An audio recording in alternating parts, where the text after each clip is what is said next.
Right now, it's an employer's market, and if you're in the workforce, chances are you can feel it too. Job postings aren't as plentiful as they were 1 to 2 years ago, and when it comes to interviews, they're taking a lot longer to schedule. And companies keep saying the same thing, that they're reevaluating headcount and personnel. If you're experiencing that right now, you are not imagining it. I have news for you. When it comes to the job market, it's cooling.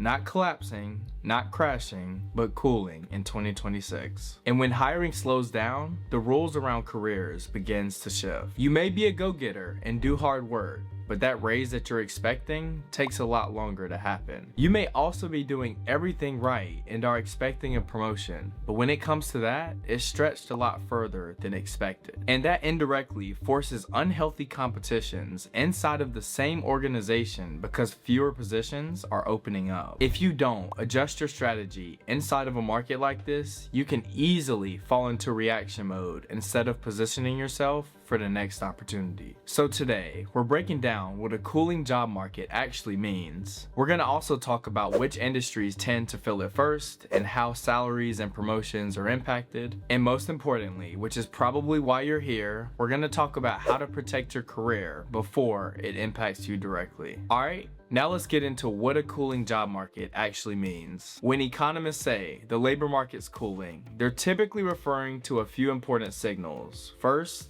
companies are posting fewer job openings. Second, hiring starts happening slower than before. Third, it takes companies a lot longer to fill those open roles. And finally, the recruiting process is a lot more selective than they were during their expansion periods. If you didn't know, companies typically hire very aggressive during expansion periods because they expect demand to rise, and by doing that, teams grow quickly. But when this happens, economic conditions begins to shift. And here's how. Interest rates rise, which makes borrowing more expensive to businesses. Consumer demand softens because people are more cautious in how they spend their money. And when it comes to companies' profit margins, they begin to shrink over time. And the crazy part is, we haven't even talked about how AI can impact the job market. But if you're interested in that topic, you should check out this video above. But going back to how businesses are responding, they're becoming more conservative. They'll pause hiring for certain roles and reduce the number of opening positions that they plan to fill. They'll also delay replacing or backfilling people who chose to leave the company. And in more extreme cases, they'll conduct layoffs. I mean, you've seen headlines of these major companies. They're canning thousands of people at the same time. But let me make this clear. A cooling job market does not mean that there's no more jobs available. It simply means that companies regain leverage in the hiring process. And when companies regain leverage,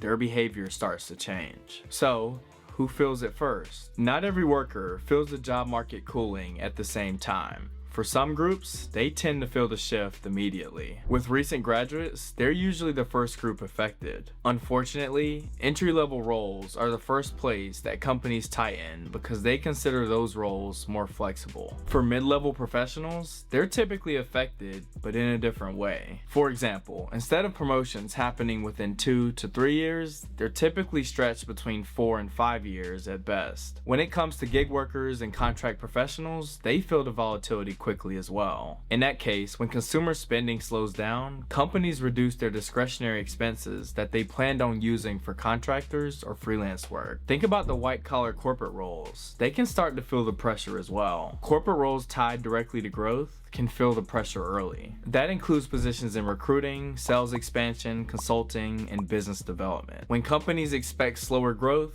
these departments usually adjust first. Cooling does not mean that everything is falling apart. It just means that there's pressure to adjust in some areas of the workforce. For someone like myself, being in the workforce and seeing people at my company get laid off firsthand, I must admit, it is scary. But that's exactly why videos like this exist, so that you can make better decisions with your money, your portfolio, and your career or business. But before we jump into the industries that are most affected and how to protect your career this year, let's stay locked in. And as it relates to your career, if you're interested in how Social Security may impact you in the future, you should check out this video above. I go into all the details and explain the nuances that you may or may not know, so you should check it out. Some industries experience sharper swings than others during economic cycles. Technology is one of the most volatile sectors, and here's why. During expansion cycles, hiring can explode across tech companies. But when the environment tightens, hiring freezing and layoffs can happen quickly as well. Retail and consumer service industries can slow down too when consumer spending weakens. Finance and consulting may see adjustments when deal activity slows and then corporate reduces spending in advisory services. But it's important to remember that not all industries cools equally. When it comes to healthcare, demand is typically stable because people are gonna always need help. Logistics and supply chain companies also remain critical because goods will always need to be moved, regardless of the economic cycles. And industries tied to AI, cybersecurity, data analytics, and renewable energy will always remain attractive to investors. And when there's attraction from investors, that's when job security remains strong. Okay, now let's wrap this up with how to protect your career in 2026. First, upgrade your skill stack. There was one time where Alex Hermonzi said something very powerful, and I'll always remember it. He said that if you earn less than $100,000 a year and want to make significantly more,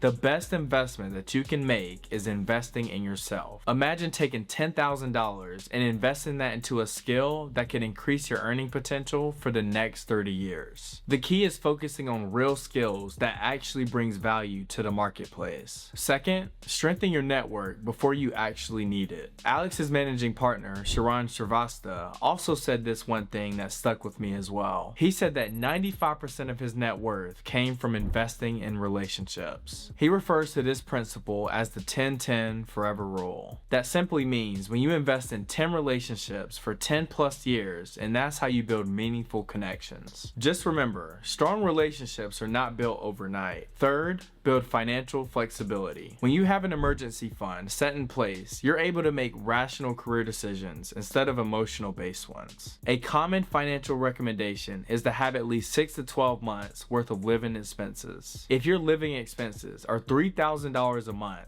then you should have $18,000 to $36,000 put away for emergencies. Trust me, financial flexibility creates a lot of breathing room whenever there's economic downturns. Fourth, become visibly valuable inside of your own company. I know this may sound cliche, but this is your biggest opportunity because you're already there. Your manager will love you if you can find better ways to do your work more efficiently. If AI is a hot topic in your company, then focus on developing skills around AI. Then, by the time you get to your year-end performance review, it's an easy decision because chances are you can get promoted. In worst case, you did a good job, which decreases the chances of you getting laid off. And fifth, consider diversified income streams. There are typically 7 streams of income that people use when building wealth.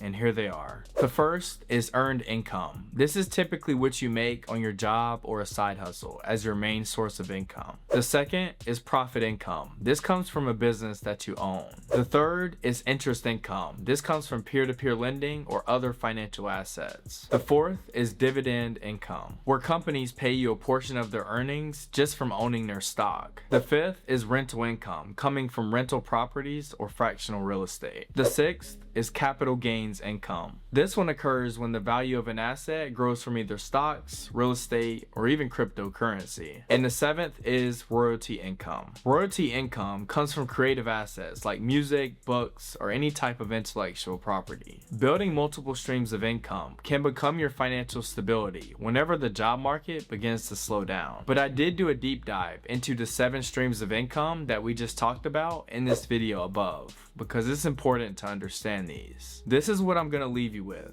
This affects salaries and promotions. When hiring slows down, usually wage growth begins to moderate. And what I mean by that is companies feel less pressure to compete for talent, and when it comes to your bonuses, they begin to shrink. And same thing with promotion cycles. They can stretch a lot longer than what employees expect today. Typically, in hot job markets, employees use outside offers to negotiate their salary. But in cooler markets, that negotiation leverage becomes weaker. A cooling job market in 2026 does not mean your job is doomed. It simply means that the environment is shifting because there may be fewer jobs and there may be a lot more competition. But there also is opportunity for professionals who prepare early and stay proactive. Upgrade your skills, strengthen your network, build a financial cushion, and become very difficult to replace at your job. Because while you can't control the job market, you can absolutely control the position that you are in it. But always, always, always remember to stay focused. And if you take care of your career will take care of you. But me personally, I'll always appreciate your support. Thanks for watching.